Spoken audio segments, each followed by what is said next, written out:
first time I learned to trust my instincts, I was 9 years old. We lived in a small town, fewer than 1,000 people, on 4 acres at the end of a dead stretch of gravel road by a lake. Our house sat at the bottom of a T. No one came down our side by accident. One afternoon, I was watching TV when I heard footsteps on the porch. Not tires on gravel, not my dad's truck, just footsteps. I stood up and walked toward the door. My mom was in the kitchen doing dishes. The second she heard it, she shut off the water. No hesitation. I reached for the doorknob. She turned and mouthed 2 words. "Get down." I had never seen her look like that before. I dropped and crawled out of sight. Then came the knock. A man said he'd run out of gas and needed to use the phone. This was the late 90s. Not everyone had a cell phone. My mom didn't open the door. She said she could call someone for him. Then he asked a strange question.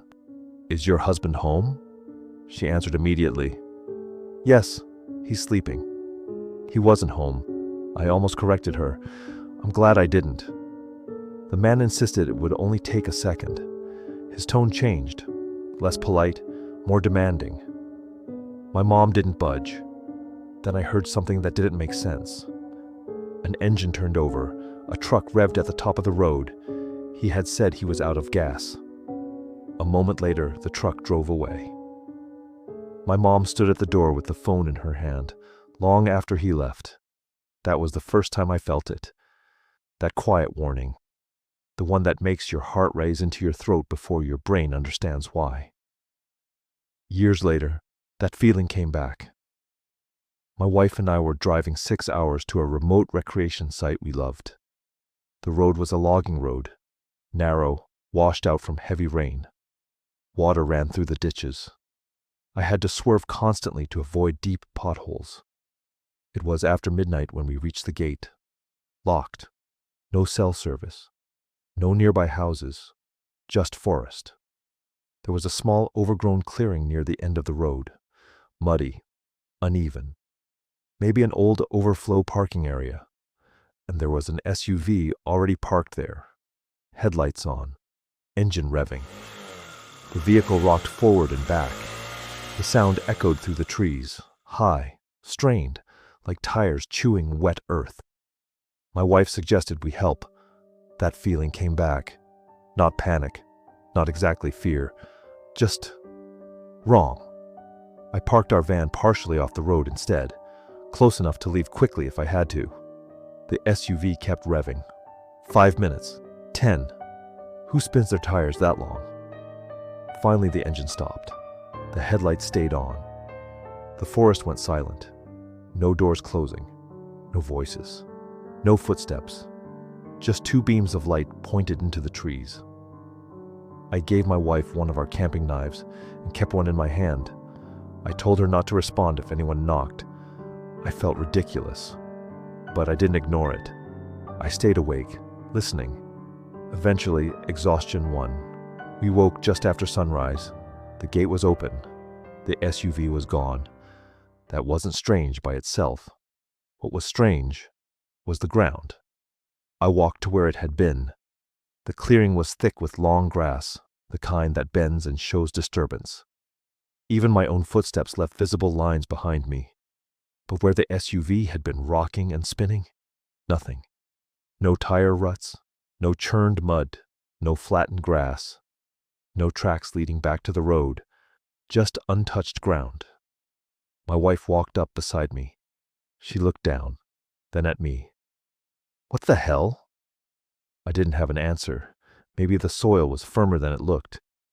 Maybe they reversed perfectly along their entry path. Maybe we were just tired. But I know what we saw. I know what we heard. And I know that feeling. It was the same feeling I had when I was 9 years old, crouched in a hallway, while my mom lied through a closed door to a stranger. I don't ignore that feeling anymore.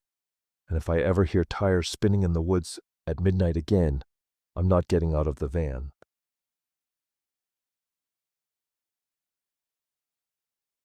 This happened to me this summer, and I still think about it more than I'd like to admit.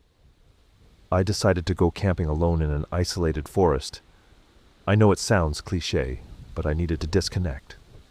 No phone notifications. No people. Just me in the woods. I found a wild camping spot through an app. Far from towns, far from hiking trails. Just deep forest and open sky. The photos looked peaceful, quiet, safe. I arrived late in the afternoon. The air was warm, the trees tall and dense, and the place looked exactly like the pictures. I set up my tent near a small clearing and gathered wood for a fire. At first, everything felt perfect. But as the sun began to set, something started to feel off. Not fear exactly, just that quiet feeling that something wasn't right. It wasn't that it was dark. That's normal in a forest. It was the silence. No birds, no insects, no wind in the leaves. The only sound was the crackling of my fire, and it suddenly felt too loud. I told myself I was overthinking it. After eating, I stayed by the fire, just staring into the flames. That's when I heard it. A creak, somewhere behind me, like a foot pressing slowly onto a branch. I turned. Nothing. A few minutes later, another one. This time from my left, then from my right. They weren't random animal noises. They were spaced out, intentional, almost careful. It started to feel like something was circling me. I grabbed my flashlight to calm myself down, but when I turned it on, the beam flickered once, then dimmed. The battery was almost dead. Of course, I convinced myself it was probably a deer, or another camper, maybe someone messing with me. Eventually, I stood up and decided to check.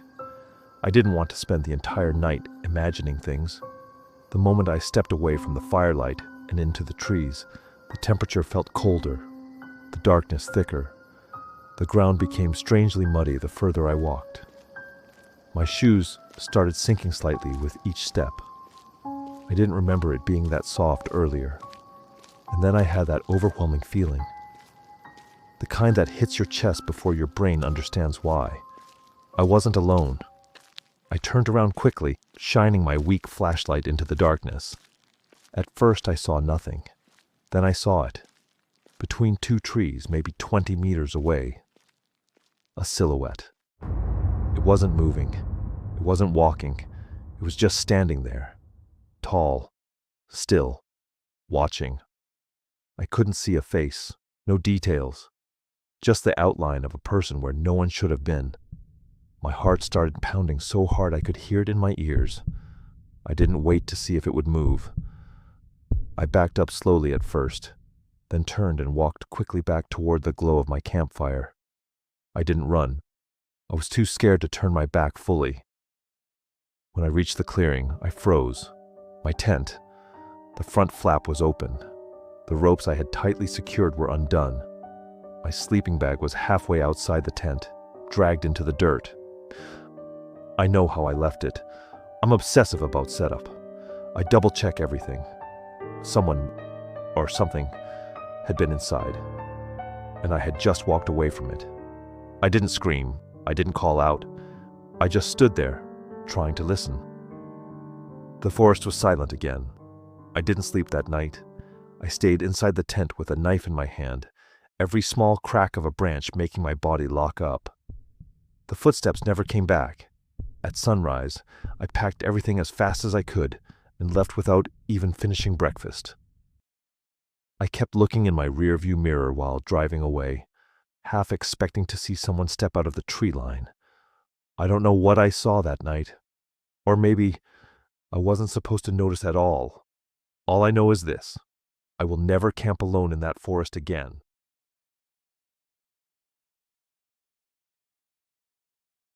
Back in my college days, about 20 years ago, my friends and I used to disappear into the North Georgia mountains on the weekends. We went out there to smoke, drink, and feel like we were completely cut off from the world. Those mountains were perfect for that.